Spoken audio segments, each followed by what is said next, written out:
Thank you for that lovely warm welcome. And as I'm sure you will all agree, we've had an incredible day so far in Design Indaba with some really amazing speakers all talking to us about extraordinarily inspiring design projects, whether they're Zipline, which could transform healthcare in Rwanda and hopefully many other countries too, to the future of the sausage, one of my favorite conceptual design projects, to the projects to improve the recycling of fashion and plastics. They've all been amazing examples of great design.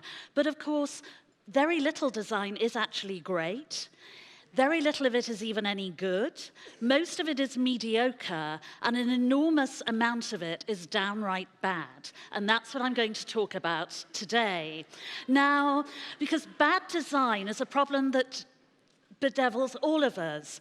It's much more common, as I've said, than good design, and arguably it affects our lives at least as much, arguably even far worse. And unless we understand it, then how on earth can we get to grips with it? How can we learn how to avoid it? And how can designers learn how to avoid their mistakes? Because sadly, there's nothing new about bad design. It has existed for as long as design itself, and some of the most famous designers have been accused of it. So one example is one of my design heroes. This is the brilliant, maverick US designer, engineer, architect, activist, mathematician, and self-styled astronaut of Spaceship Earth, Buckminster Fuller, a truly remarkable designer by any standards. And Bucky devoted much of the 1930s to designing the Dymaxion car. Here he is with it. And he designed it to be, as he optimistically put it, the most fuel-efficient car on the road. Well, maybe it was, but unfortunately, it also had serious design flaws, which meant that its safety standards were not very high. 3 models were made by Bucky. One was destroyed by fire, another in a crash, and a third was sold for scrap in a Kansas scrapyard. Then there is the famous and fated US architect of the same vintage, Frank Lloyd Wright. He was, of course, one of the most celebrated architects of the 20th century, and no surprise, because he designed absolute gems like the Falling Water House. But unfortunately, Wright was equally notorious for the structural flaws of his buildings, particularly the leaking roofs, which caused so many problems that he actually developed rather a good repartee in dealing with the complaints. So when his cousin Richard phoned furiously one evening to say Wright had designed his cousin's house, to say that rainwater was falling through the ceiling of his office onto the papers on his desk, Wright said, "Well, Richard, why don't you move the desk?" Then another client called to complain also about a leaky roof, at which point Wright said, "Well, madam, you need a plumber, not an architect." So, joking apart, bad design is a serious problem, but it's also one that's very difficult to define, because of course, one person's bad design is another's good, and vice versa. So to try to simplify things, I've identified 8 all too common categories of bad design, and starting with one that's certainly familiar to me, and I'm sure will be to all of you, and that is the useless design project. Now, sadly, we come across them all the time, and I'm going to give one example, and it is the single most requested product in what are called rage rooms. These are the spaces that have sprung up all over the world where people like these women in a Shanghai rage room pay to destroy, to smash up things they really hate. And top of the request list, apparently globally and by a long stretch, is the digital printer. Now, I can think of lots of reasons why it's up there. I mean, my digital printers just never work. I don't know about you. The paper always tears, the carriage always jams, you lacerate your fingers when you try and retrieve it, the software's unreliable, they're virtually impossible to dispose of responsibly and ensure that they're recycled.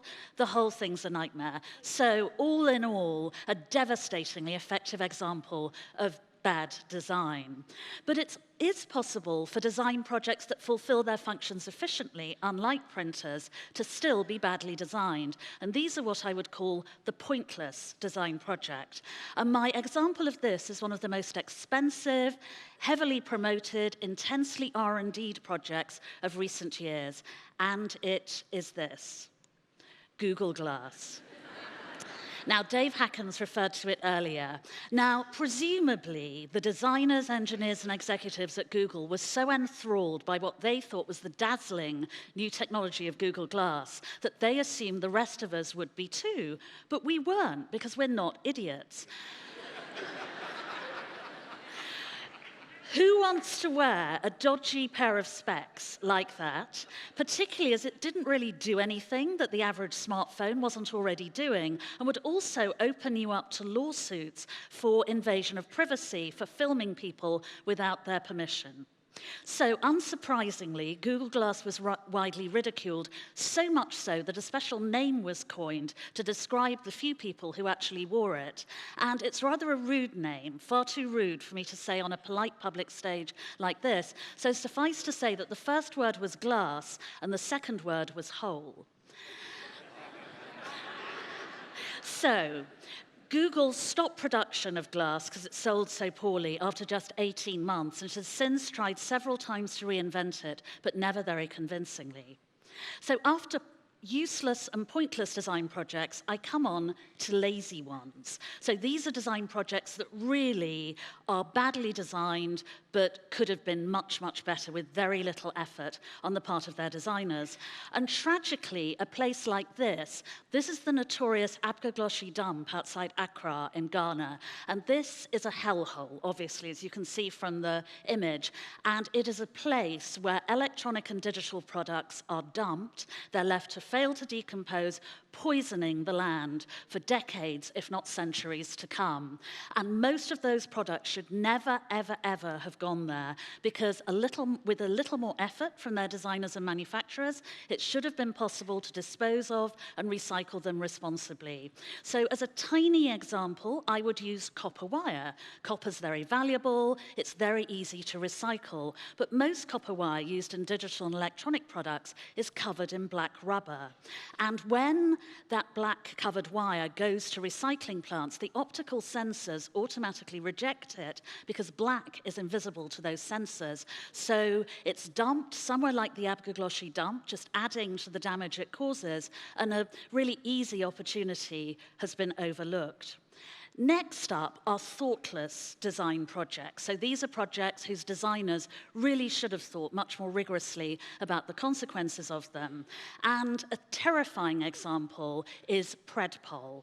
This is an artificial intelligence-powered software that was developed specifically so that police departments all over the United States could anticipate where crime was likeliest to be committed. And the theory was that they could then deploy their cops to those areas with the laudable objective of preventing those crimes from happening. The problem was that the data that Predpol used to produce these assumptions was historic. So it reflected outdated stereotypes, it identified areas that had historically had high levels of crime, but perhaps were now safer, stabler communities, typically African American neighborhoods, shocking but unsurprising. And so the police were deployed there in heavy numbers when in fact there was very little crime for them to deal with. But this caused entirely understandably tension, anger, frustration, and fury among local residents. Meanwhile, other areas were left unpoliced and unprotected, so very vulnerable to crime. And as artificial intelligence controls more and more aspects of our lives, the consequences of badly designed projects like this will become more ubiquitous. The next example of bad design is ominous design. This is a design project that fills us with foreboding. And an example is something that many of you may consider something that you really enjoy using, and it is Uber. Because Uber's business model was designed with the aim to meet the need and the desire for relatively affordable, easily accessible private cars. And it was relatively successful in achieving that objective. But unfortunately, the business model also made Uber prey to allegations of labor exploitation of its employees, imperiling the safety and security of its passengers, and causing unnecessary congestion and pollution. So there have been rows and controversies about Uber all over the world. There have been regulatory clampdowns, political inquiries, lawsuits, anti-Uber protests like this one in New York, that is a badly designed business model, whatever its other merits will be. Now, linked to this are design projects that are either untrustworthy or we come to suspect are untrustworthy. And a prime example of this is a brand that until recently was considered the gold standard of industrial design, and that's Apple. Now, not all Apple users were turned off from the brand by the media exposés of labor exploitation by its subcontractors and the allegations that Apple's ethical and environmental standards were inadequate. But some of them were, obviously including these anti-Apple protesters in China. And last year, our trust in Apple was also shaken by the revelation that a software upgrade had been designed specifically to drain the batteries, or so it was alleged, of existing Apple devices to encourage, and I use that word loosely, their owners to buy new products. It's very, very difficult for a brand to regain our trust once it's been questioned in such a fundamental way. All of which makes it all the stranger that there are so many instances of what I would call offensive bad design. Now, an example is this. This is the Frida Kahlo Barbie doll that was launched by Mattel, Barbie's manufacturer, all over the world, almost exactly a year ago. It was to coincide with International Women's Day on the first Thursday of every March every year. So this was International Women's Day 2018. And it was part of what Mattel called the Inspiring Woman collection. Clearly, their market researchers had told them that there was growing interest in feminism among young girls. So they developed the Inspiring Woman collection to produce Barbies as tributes to truly inspiring and amazing women. And they were described as women of courage, who were rule breakers and game changers, who'd encourage young girls to dream bigger. So actually a fantastic, rather intelligent project. And Frida Kahlo was a brilliant subject as an inspiring woman Barbie. She was, of course, the brilliant, super talented Mexican artist in the early 20th century who dealt with commendable courage and determination with a severe disability when her legs were permanently injured in a road accident. She also defied the conventions of the day in terms of her representation of her gender and her ethnicity. Her most distinguishing feature was a monobrow, this huge bushy eyebrow across her face. Unlike other women with monobrows, she refused to shave it off, wore it proudly, as indeed she should have done, and she also, to show her devotion to indigenous Mexican communities, wore Techuana dress. So these beautiful, elaborate, embroidered costumes and extraordinary hairdos. So a wonderful woman for a Barbie to commemorate, or so you would think. Except that, as you can see, the Frida Kahlo Barbie reflected none of that. No monobrow, no evidence of disability. Even the clothes were wrong. They were the kind of Europeanized version of Techuana dress that Frida Kahlo herself had always despised. The Kahlo family, or some members of it, were so outraged by this that they took legal action against Mattel and forced it to take the doll off sale in Mexico. It was banned from selling it there until its redesign had been agreed with the family. So this is an example of a huge multinational brand like Mattel, rich, powerful, well-connected, amply advised, making a fundamental design flaw that caused it endless trouble, and thanks to social media, global mortification, as it was named and shamed. All of which makes it extraordinary that other powerful global brands have continued to make the same mistakes. And a couple of weeks ago, it was Gucci's time to issue an abject apology over this absolutely hideous, utterly appalling so-called blackface sweater when there was a social media storm accusing Gucci of perpetuating hateful racist stereotypes by issuing it. So utter mortification from Gucci. It immediately apologized publicly, has continued to do so, and of course took it off sale. Another global brand made exactly the same kind of design error. This time it was Burberry's turn. This is a hoodie at Burberry's fashion show at London Fashion Week last week, where you can see very clearly, lots of you are looking absolutely horrified and covering your faces, The ties of the hoodie have been tied to resemble the noose of a hanging or lynching. Now, it was one of Burberry's own models who raised the alarm because there had been a suicide in her family. She was so traumatized by seeing this noose and the memories that it evoked for her that she took to her Instagram and described why she was so hurt and offended and deeply distressed by it. So, of course, other people pitched in too, and of course, Burberry was also accused of trivializing the symbolism of racist lynchings. So, again, extraordinary that all these powerful companies, presumably with legions of design advisors, should make such elemental mistakes, but at least now they're named and shamed in the era of Me Too and Time's Up, which hopefully will provide many cautionary tales for them and other brands in future.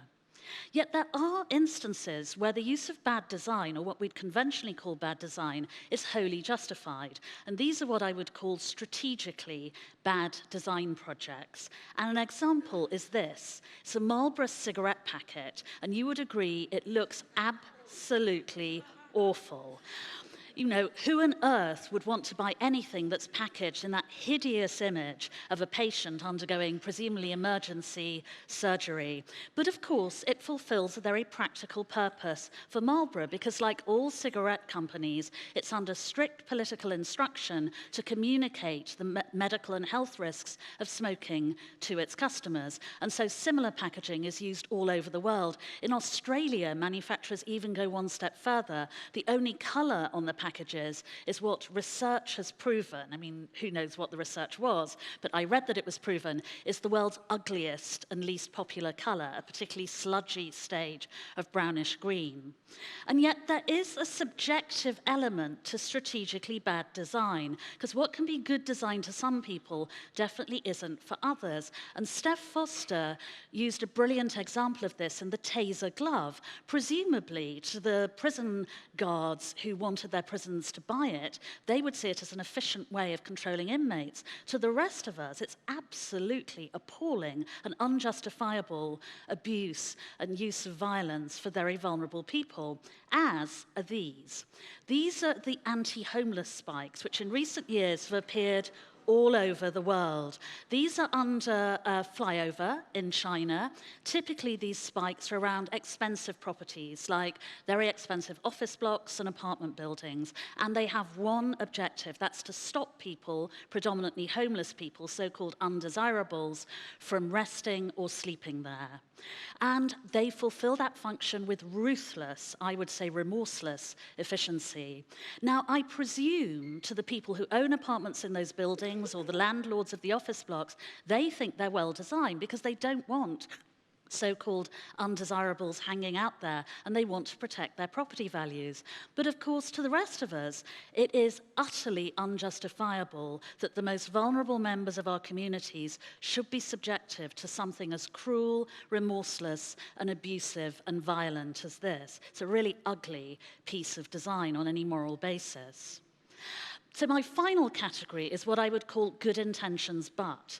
These are examples of design projects that actually ended up badly, but were genuinely designed with the best of intentions. And an archetypal example of this is the design of the ballot paper in the 2000 US presidential election. Here it is. Now, this is the ballot paper that was used in Palm Beach County in Florida, and it was designed at the behest of a very well-intentioned and responsible local election official called Teresa Lepore. She had realized that because there were 10 candidates on the ballot that year, there was a risk that the print on the ballot paper would be so small to get all the necessary information on it that elderly voters and people with impaired visibility wouldn't be able to read it. So she decided to opt for what's called a butterfly ballot, where it's a horizontal paper and the information is laid out on two halves of it, and so it means that the print can be much bigger, and so it was. But immediately after the election, the local Democratic Party were inundated with literally thousands of complaints from Democratic supporters who were concerned that they'd been so confused by the ballot paper, by its layout, that they were very worried that they hadn't voted for Al Gore, the Democratic candidate, who they planned to support, but instead, for you can see immediately facing Al Gore is number 4, Pat Buchanan, a then notorious ultra-right-winger. Now, it was impossible for the local officials to identify exactly how many votes had been miscast on this basis. All they could judge was from the thousands of complaints they got.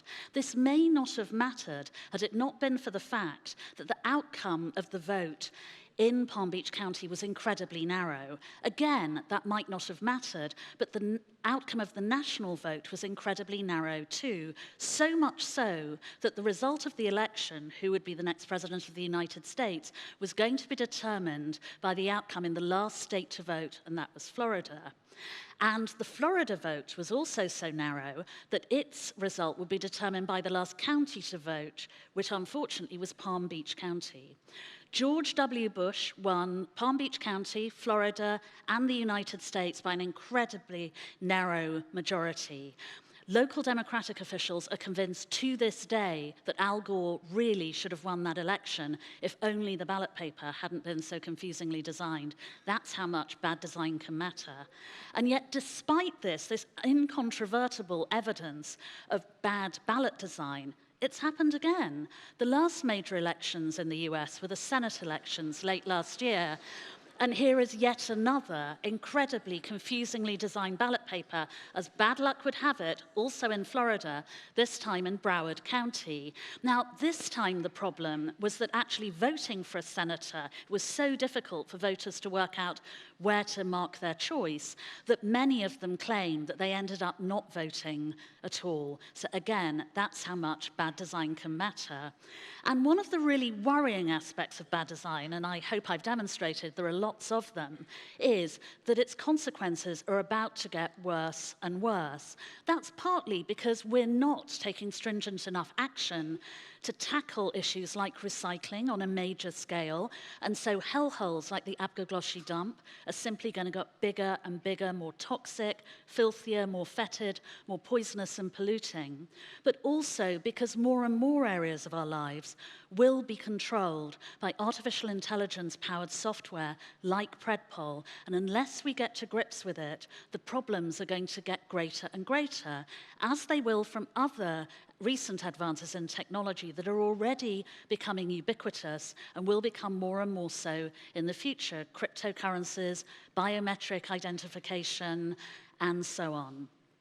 But also, designers themselves are becoming more ambitious, rightly so. I mean, so many of the designers we've already heard of at Design Indaba and will hear from in the rest of the festival are tackling major political, economic, social, cultural, technological, and ecological challenges of our time. And so they should. They're showing commendable ambition and imagination in doing so. But they also have to accept that if they're more ambitious in their choice of challenges, the consequences of failure, of designing them badly, will be far greater than ever before. And one designer is so concerned about this. He's the Dutch architect Jan Willem Petersen, that he opened a design research agency in Amsterdam, specialist operations, specifically to tackle it. And he began in this place. This is in Uruzgan, which is a remote region of Afghanistan, which has been devastated by decades of war. And after the last major conflict there, the Dutch government, in, again, an incredibly well-intentioned spirit, committed hundreds of millions of euros to a massive post-conflict reconstruction project. So here it is. It was called Task Force Uruzgan. And it built thousands of homes, schools, mosques, clinics, hospitals, police stations, roads, even an airport in Uruzgan. And Jan Willem Petersen went there. He spent several months traveling around Uruzgan, and his mission was simple. It was to find out whether the money was well spent and all these projects were fit for purpose. His chilling conclusion was that 20% of the projects, that's just a fifth of them, actually were. They were fulfilling their functions efficiently, and the local community was benefiting from them, and obviously that's fantastic. 50% of them had been abandoned completely. That's half of the projects. They weren't fit for purpose, they weren't working, they had simply been abandoned. And the remaining 30% were at risk of being jettisoned, or they needed expensive repair or reconstruction, but they were just about operational. And he realized that the single biggest factor in determining the success or failure of those projects was the quality of their design, and that most of the failures were because the Western designers and architects, all of whom I'm sure had good intentions when they began, failed completely to get to grips with, or even to try to get to grips with, the reality of working and designing for that region. They didn't take the extremes of the local climate into account. They didn't trouble themselves to understand the local culture, the needs and desires of the people, how they would want to live in the environment going forward. So this was everything from insisting on designing a pitched roof for a police station when the local police chief had warned them that it wouldn't survive the climate, and that in any case it was very helpful to have a flat roof for surveillance. Inevitably, the pitched roof caused huge problems and leaked like a Frank Lloyd Wright roof would have done in the 1940s, and so it had to be replaced by a flat one. In another village, the villagers were building a school there when they learned that the Dutch were planning to do so. So they automatically assumed, foolishly as it turned out, that the Dutch school would be better. So they stopped construction of their own school and spent the money on something else. The Dutch school was so poorly designed, it closed after a couple of months. That village still doesn't have a school. So Jan Willem Peterson's research acts as another cautionary tale about the consequences of bad design. Now, I believe passionately that design is one of the most powerful tools at our disposal to tackle the massive problems that we face in all the fields I've spoken about, but only if it is deployed sensitively, intelligently, and empathically, with rigor, precision, and necessary humility. We desperately need good design in this world. We desperately don't need bad design, and that's why it's so important that we should come to terms with it. Thank you.